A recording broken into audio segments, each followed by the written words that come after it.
Hello everyone, tonight I'm going to cook chicken adobo. Chicken adobo is a very popular dish in the Philippines, and you can use any kind or any parts of chicken. So now I'm using chicken legs. So first I marinated these chicken legs with soy sauce, pepper, a little bit of apple cider, and fresh garlic.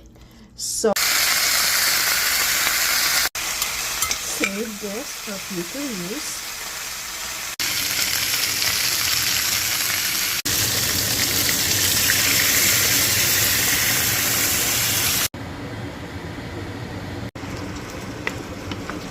That's delicious.